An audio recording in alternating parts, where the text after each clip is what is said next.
এইটা আর এইটা কি একই ওষুধ? তাহলে এটা দেওয়া হলো কেন? আপনার এখানে কয়জন ফার্মাসিস্ট আছেন? আমি আছি। ওষুধটা কি আপনি দিচ্ছেন? কে দিচ্ছে আপনাকে ওষুধ? ওই ছেলেটা এখন এখানে নাই। বাকিরা কি ফার্মাসিস্ট? তাহলে তারা কি ওষুধ দেয়? কেন তারা ওষুধ দেবে? তো ভুলভাল দিবে, উল্টা পাল্টা দিবে। ফার্মাসিস্ট আপনি কেন রাখবেন? নিয়ম কি? আমি আছি। নিয়ম কি? তারা আপনাকে হেল্প করবে, কিন্তু তারা আপনাকে হেল্প করবে, কিন্তু ওষুধটা দিবে কে? ডেস্কে কে বসবে? ফার্মাসিস্ট।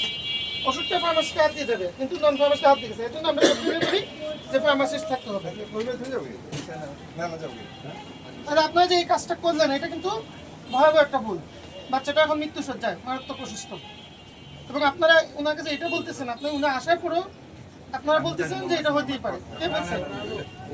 ওনারা চাইছিল কর্মচারী। আপনি জানেন না, কে জানে? এই বিষয়টা জানে কি আপনাদের? আপনার ভুল, এটা নর্মাল আপনার কাছে, কিন্তু ওনার এটা জীবন আসার। আপনার এটা ব্যবস্থা নিতে হবে। আপনি আসুন ভাই।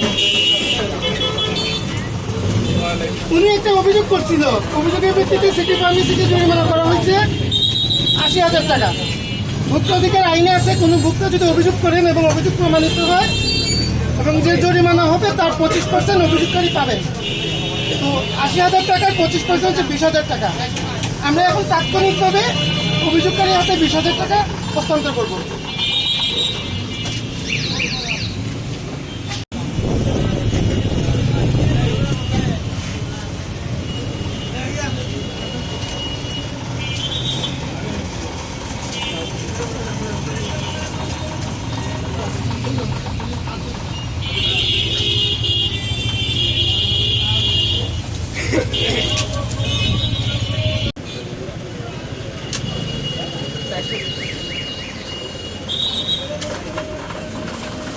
যে ৮০,০০০ আপনি আসুন সামনে, যে ৮০,০০০ টাকার 25% হিসেবে ২০,০০০ টাকা আমরা ওনাকে বুঝাই দিচ্ছি।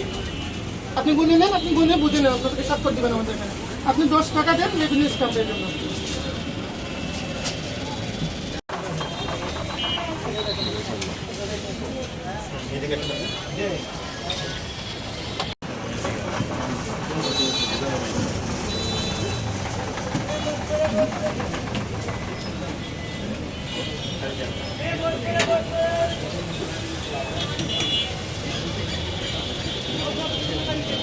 বা নিয়ম ঘটলে ভুক্তরা যাতে ভুক্ত অধিকারে অভিযোগ করে এবং সে যে ক্ষতি হয়েছে সেই ক্ষতিপূরণটা কিছুটা হলেও যাতে কাভার হয়। পাশাপাশি ভুক্তরা যাতে উৎসাহিত হয় বারবার অভিযোগ। আমরা চাই আমাদের কাছে প্রচুর অভিযোগ আসুক এবং একটি ভুক্তা বান্ধব বাজার ব্যবস্থা প্রতিষ্ঠিত হোক। এজন্য আমরা সবসময় চাই যে ভুক্তরা আমাদের কাছে অভিযোগ করুক এবং আমরা এটি সমাধান করি।